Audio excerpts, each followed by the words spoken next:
Welcome to It's Hard to Talk About Podcast Season 2. I'm your host, Lauren. It's Hard to Talk About will dive into real and raw stories told by the humans who experienced them. Everyone experiences life-changing events. Sometimes the events even rock us to our core. Maybe it hit you like a freight train out of the blue, or maybe you knew it was coming. Sometimes it's our own doing, and other times it's completely out of our control. Nonetheless, these events have changed us, hurt us, shaped us, and became one of the reasons we are who we are today. This is one of those stories.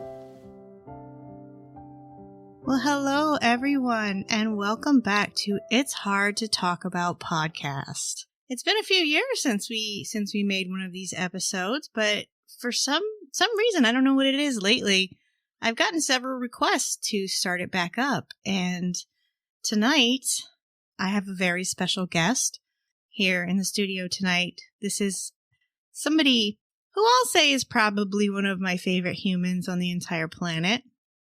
This is Roger. Roger, would you like to say hello? Hello, everybody. And Roger is going to tell me something that's hard for him to talk about. It is. You want to start from the beginning? You want to start in the middle? You want to start here and work your way backwards? Well, let's start from the beginning. Okay. I was born. And from there, I developed into a very good apprentice baby. Apprentice baby. Yeah. Okay, good. Then I moved on to my teen years. Then I moved on to marry a very special lady, to where I had 3 special daughters. And I'm 73 years old. Had a great life. I did my time in the service, worked as a plumber for 50 years, decided to retire up in North Florida, and it turned out my retirement didn't exactly turn out like I would have liked it.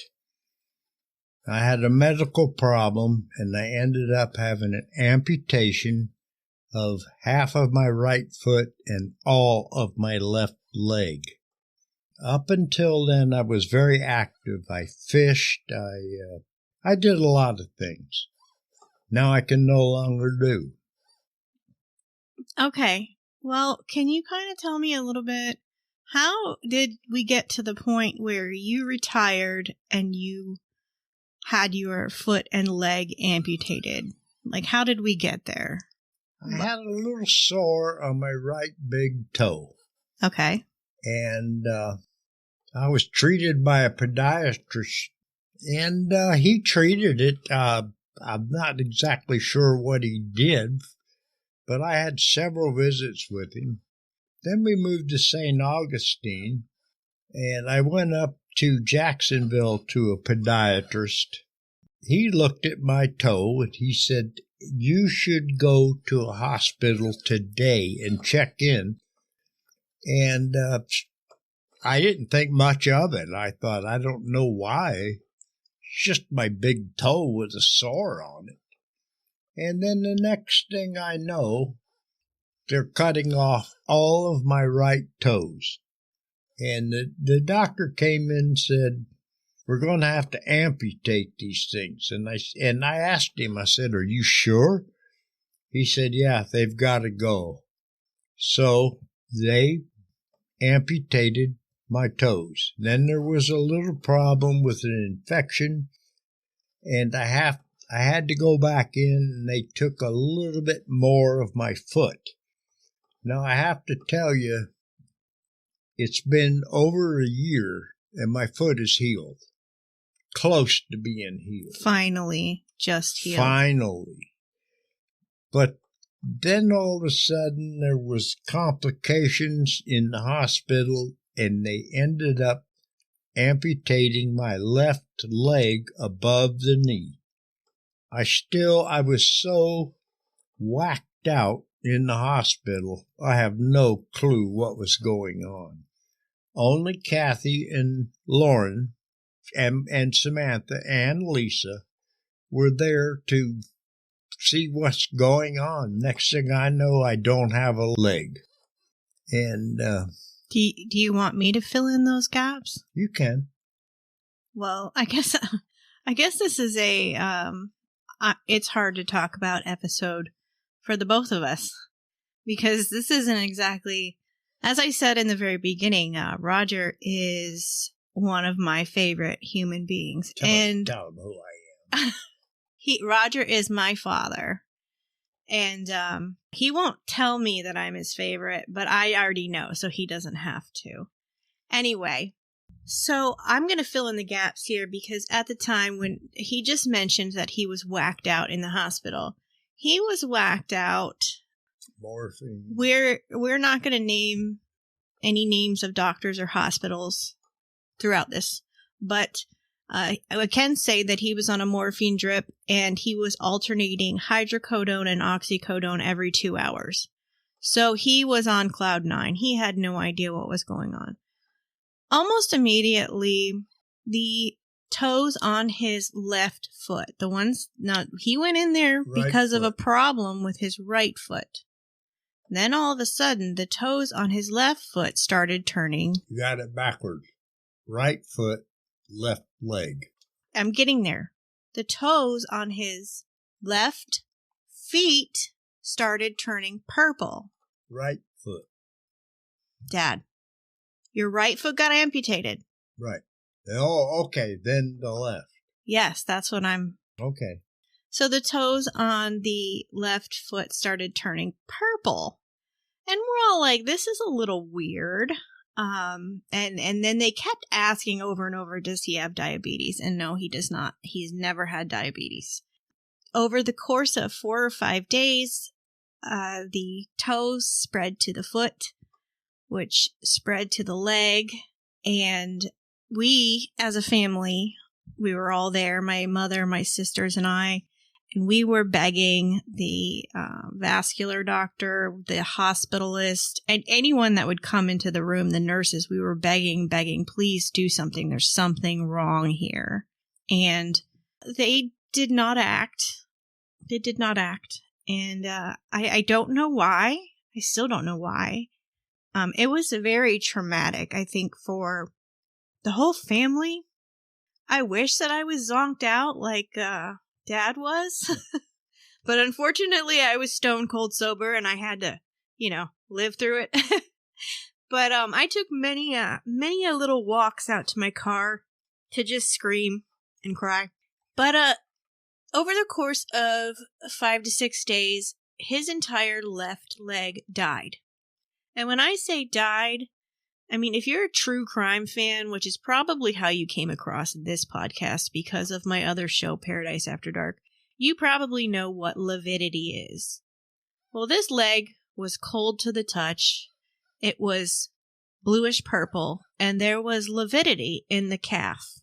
The blood had pooled. The leg was completely dead. So they're like, oh, well, your leg is dead. We're going to have to amputate that. And they take him into surgery, and there was an event in pre-op, some sort of cardiac event.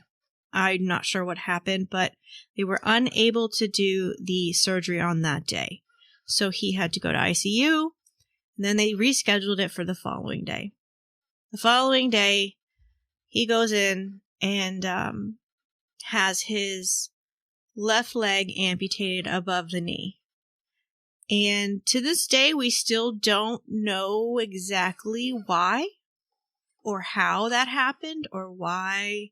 We have some ideas, and there's some things we probably shouldn't talk about on air at this point. But the bottom line is, Roger was a very independent, fiercely independent, active man. 70 what? Doesn't matter. He was on the go, meeting up with his buddies, working on cars, doing anything he wanted. And now, all of a sudden, that changed.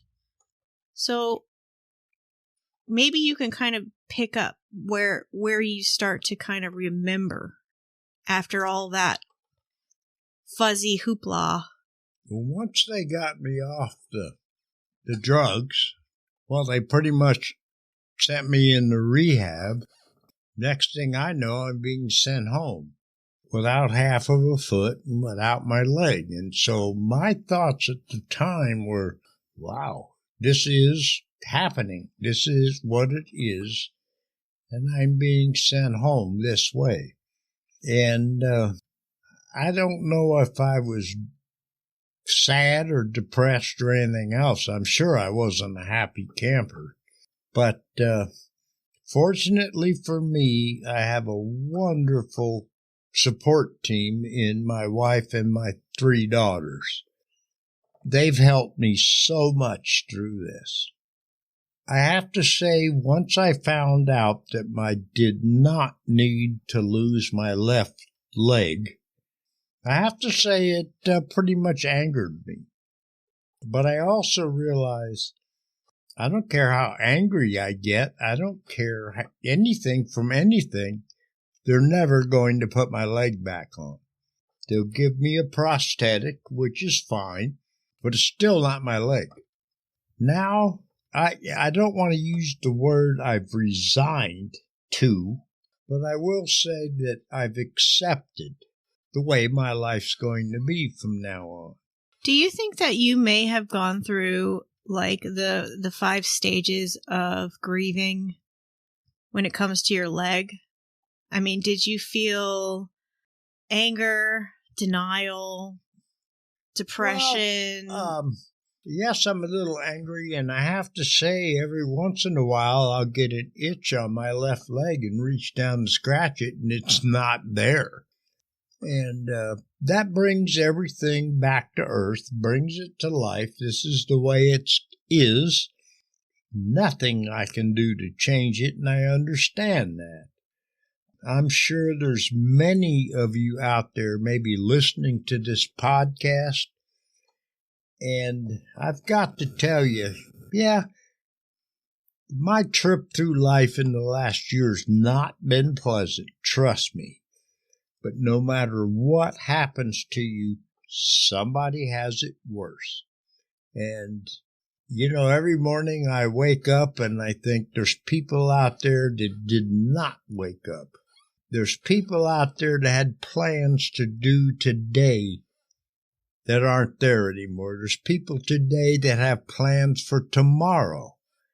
They won't be there. I'm a fortunate man.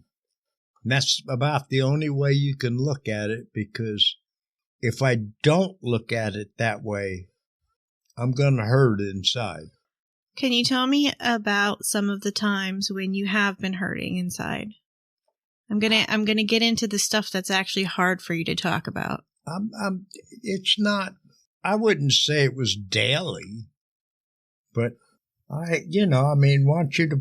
All of you out there listening, close your eyes, put yourself in my position. Not shoes. Not shoes.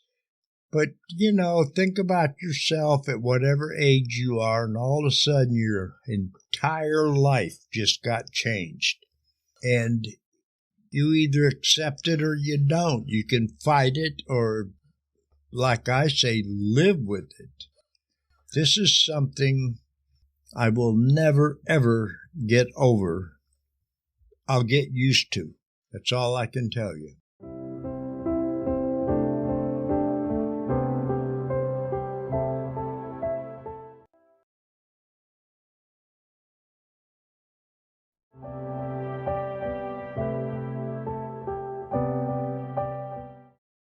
What has been some of your biggest challenges? Goofy little things, like I was at my daughter's in Tampa and I can't get in her bathrooms. I mean, now to most people, okay, boy, that's funny. It's not funny when you piss your pants because you cannot get into a bathroom. We should let the listeners know at this point in time, Roger is confined to a wheelchair. He has not been able to use his prosthetic just yet. So he's been in a wheelchair for a year, and the wheelchair doesn't fit in the common household bathroom. Mm-hmm. I mean, what else? What else? Well, it's just little things. I mean, losing limbs and feet are pretty major. But once you've lost them, you learn the little things that hurt you. You know, it hurts me if my granddaughter gets married, I can't walk with her down the aisle. There's just, my wife has to drive me everywhere I go, and she has been a trooper, trust me. But it's still the fact that I just have lost my freedom to get up and go. I'm confined to the house, which we have a nice house, but still. Yeah. You know. I can't even, I can kind of imagine, but I don't think that you can really understand until you've been in a similar situation. So, what has been the hardest part for you mentally and emotionally? Waking up every single morning, and I mean every morning, and rolling over and sitting up and just going, this is what it is. This is it. It's never going to get better. This is it.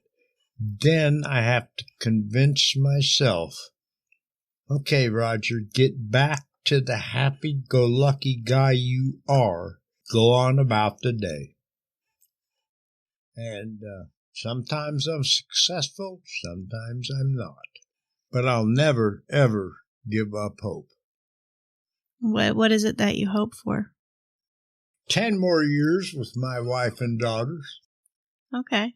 I thought about going water skiing, but I'll have to slalom because that's all I've ever been able to do anyway. Okay. How deep you want to go? Bottom of the well? Let's go bottom of the well. How I feel inside? Yeah. How do you feel inside? I don't feel I've been cheated in life. Never been cheated. It's I've had a very good life. It makes me feel, I don't know, I'm not saying I deserved it, but I earned a good retirement. I earned it, not deserved, but I earned it. And here I'm sitting in my daughter's studio in a wheelchair. This is not how I envisioned my retirement. That squeaking you hear is actually the wheelchair moving around, just so the listeners have an idea. Okay. Well, yeah, of course, this is not how anybody would picture their retirement. I mean, I think the hardest thing, like you said, it's not going to get better. You're not going to get your leg back. And they took that from you. And it wasn't through means we have recently discovered that it was absolutely unnecessary for him to lose his leg. Upsets me. That's what makes you angry. No. How does it make you feel when you think about that? I don't know if I want to use the word angry. Despondent. Okay. You know, I mean, I can talk to you and wish it had never happened. But it did. And there are times I'm pretty depressed. Which if any of you listening have ever looked down at one of your legs and seen half of it's gone, you'd feel the same way. But the only thing I can tell you is keep the faith. Keep yourself busy. Keep your mind clean, because you will get through it. I know I'll get through it. It's not going to be easy. I understand that. But it gives you hope. Never lose hope. What is it that helps you keep that mindset? What is it that just keeps you from spiraling into despair? To start off, I think it's my basic personality ever since I was a young kid.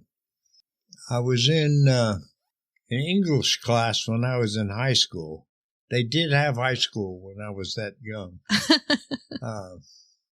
And this is the truth. One of the teachers said, everybody's scared about death. And I was the only one in the whole class that raised my hand. And trust me, I was like 17 years old. I said, no, I'm not scared of death, and I'm not now. And she says, why aren't you scared of death? And I said, well, it's gonna happen.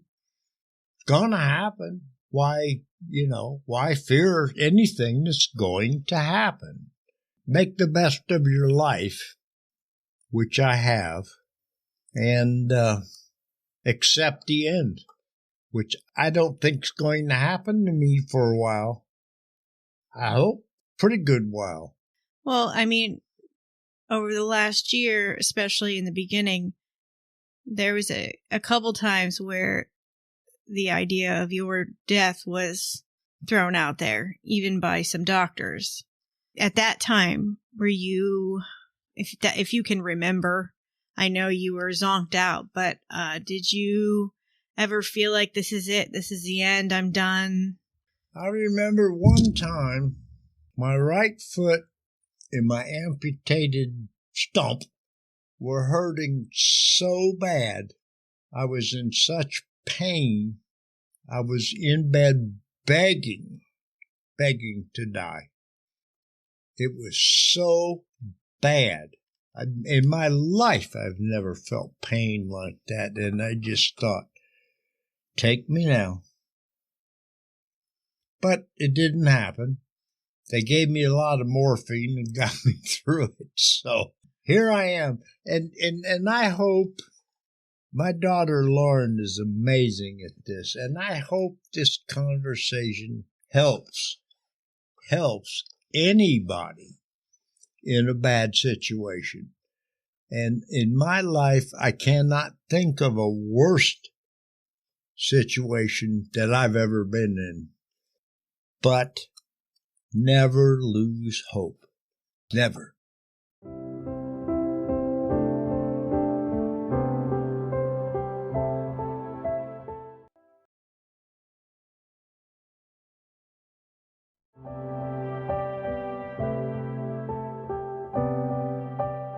Now, can I ask, and this is something that you and I actually haven't discussed in depth ever, or recently, I guess. When you say you were begging to die, do you feel like there's a higher power out there? Yes. Do you believe that, a lot of people believe that everything happens for a reason? This is all mapped out, and I don't 100% subscribe to that theory, but I'm just wondering if you had faith in God or higher power or whatever you want to call it, and if that strengthened or if it made no difference, or... Well, I've always been a higher power advocate. I always believed in it. I'm not going to say God. I'm not going to say Lord. I'm going to say I've always in my life believed in a supreme being, whether it be God or the Lord or Jehovah or Allah, whoever it is. I've always believed it's there. I don't believe you have to go to church every Sunday just to prove you love them. You love them every day. I kind of think, should I have died that day, I would be going wherever you go. I'm sure it's not a bad place. The only thing that bothers me, and I don't want my family to mourn. I don't. I want them to celebrate my life. It's been good. And I will come back to haunt you. Me in particular, right? You can you could haunt me and give me a good Halloween episode for Paradise After Dark. We usually cover a ghost story or something for around Halloween. About maybe getting a week ahead of you and giving you the lottery number. Oh, that would be fabulous. You know what? If I won the lottery... I hope you guys realize I have a sense of humor. He's also had a couple rums. What helps you get through this, rum? My support team, Mom, and you three girls, and I am dead serious about that. If I didn't have the support of my family, I'm not saying I would have done harm to myself, but I would have been a different person. I would have been a bitter, just a curmudgeon. I'd have been just a bitter old man in a wheelchair. I'm not ever going to let that happen. So what are you looking forward to most in your future? In your near future and in the long term? What are your goals? What are you looking forward to? A weekend in a Motel 6 with Bette Midler. Gross. That's gross, Dad. That's so gross. Not anymore, though. Not anymore. I would like to get back to as much of a normal life as I can. I think in 1 week or 2 weeks, I'll get maybe clearance on my amputated right foot to be able to put weight on it. Then I have a prosthetic, and I'm going to rehab, and they're going to teach me to walk with it. And just standing up straight is going to be wonderful for me. How far I can walk, I don't know.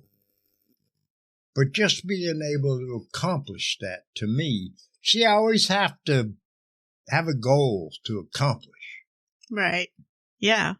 And I can't lay around and watch TV I do, but that's not my life. I stay busy working in my garage. I wish all the best for all my friends and relatives. I have one lady in mind that's really concerned, but we won't get into that. But I feel for her. I don't know. If I can go through it, you can go through it. I'll tell you something. Sometimes when I go through hard stuff, and believe me, I've never had a limb amputated or anything along those lines, but I've gone through some hard stuff. And I'm just asking you because a lot of times I look back and I think, okay, so you and I are both veterans, Navy veterans. Right. And this man right here is the reason that I joined the Navy, because he was in the Navy and his dad was in the Navy and his dad was in the Navy and his dad was in the Navy and so on and so forth. And I think, and correct me if I'm wrong, but a lot of times during a crisis or a really rough time, I feel like that military mindset comes back. Like, this is what it is. This is what we're doing. These are our orders. This is what we got to get done. And there's no time for crying and bullshit. I mean, and I know you were in the Navy a long time ago, but does that still, I'm just curious if that's still. I was on Hunter Boulevard to Circle K. Yes. With my old work van, and I pulled in and got gas. And I walked up to pay for it, and I was talking with an old-time friend of mine on the sidewalk, and a Pontiac Firebird, pulled in on the other side of the pumps where my van was. And they opened the hood, and the whole thing caught fire. And I can't say nonchalantly, I just did what I was told. I walked over. He's right next to the gas pump. I walked over, opened up the back door of my van, got my fire extinguisher, and put the fire out. That's what the Navy teaches you. Never panic. Stay calm. Take care of the situation. But do you think that maybe your mindset, yes, is don't panic, do what you got to do. Yeah, I guess that's what I'm trying to get at. What I should have done is hit the emergency shut-off switch and been done a Jesse Owens and about 3 blocks away in 2 seconds. But no, you walk over and put the fire out. Let me ask you something. What good has come from this situation? I feel a whole lot more love for my family. You've always been loved. I know, but still. We finally proved it. Yeah. And I've learned to never trust doctors. How's that one? Yeah, that's a whole nother podcast. Maybe we'll get into that later. Trying to think what I've learned. What about your not so much you've learned, but just what's something good? What about your relationship with Mom? Oh, it's gotten so much tighter. I never realized how much she and I were together. We've been actually 42 years together. Coming up on 41 married. Maybe it was 43 years we dated for a while. But I've gotten to a point where, you know what, I've grown old, I've lost limbs, and driving here, I look at my dear wife, and she doesn't look like she did when we got married. I know that. But I'll look at her and still say, that's the most beautiful woman on the planet. And just reach over and scratch her neck, and she'll smile, and I'll just go, I don't think there's a man on this planet that has loved a woman more than I do. And that's one of the good things that's come out of this. You just now realize that, or? No, I realized it years ago. But no, you guys, I know from what you guys have gotten, I don't want to say tighter, but we have.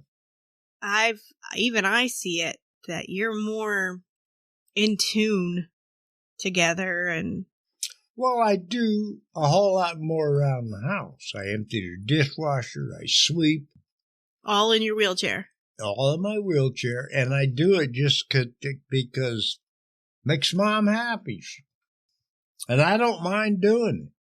She has to come and put the bowls and glasses that I can't reach second cabinet. I can only reach the lower cabinets. But it helps her, makes her feel good. And, hey, what else can I do? Empty the dishwasher. It's my job. All right. So now you've gotten your leg amputated, and what'd you get out of it? Well, I empty the dishwasher now. Okay, cool. Great episode. I'm just kidding. I'm just kidding. Now, I know that this has been really tough on our whole family, but mostly on you. Oh, obviously, you're the one that lost the leg and half a foot. Your resilience. And I've had people tell me, my father is one of those who's everyone's father. Everybody knows Mr. Roger. I mean, everybody, all my friends, all our friends, Ken's friends, they all know him. They all, Roger, hugs, hugs, hugs. And, I've had so many people tell me, I cannot believe your dad has such a wonderful attitude after going through this and everything that he's lost. And I just hope that I got that gene, whatever it is. It's called keep the faith. Keep the faith. What are we keeping faith in? That's what I'm asking. A bright future. A bright future. As much as it can be. And rum. That's no, And rum. that's what I'm looking forward to. And I told this to my. They've got me under. They've got the VA, and if you're a veteran, the VA's there for you. Trust me. They're giving me mental counseling, and I've answered a lot of these questions too, Doctor. She's helping me deal with it, but I think mostly I deal with it on my own, because if you cannot control your own life, how can you live with others? Now, trust me, people, this has not been the easiest thing I've ever done in my life. Matter of fact, nothing's ever come close. But hey, I probably have 10, 12, 15 years left on this earth. I want to make the best of them. I don't want to sit around like a cripple. And all I can say is you keep a positive attitude, because there's people out there listening to this that are worse off than me. Looking forward to more happy days. So just a little update here with our guest, Roger. Say hi, Roger. Hi, Roger. It's been about, 3 or 4 months since we recorded our episode of It's Hard to Talk About. It is. And since then, Roger's been back to rehab and got his prosthetic leg. And tell me about this morning. I walked. You walked around my house for the first time standing up. I could see the upper cabinets. I could reach the microwave. It's just little things like that people don't realize. No, you don't. You take it for granted. But it's pretty amazing how you've come a long, long way since we first recorded. Yeah, it's been a good trip. No, it's not been a good trip. But, so what's next for you? Driving. Driving. All right. Well, we'll keep the listeners informed. Keep your kids off the road. We'll keep the listeners informed of your progress. Okay.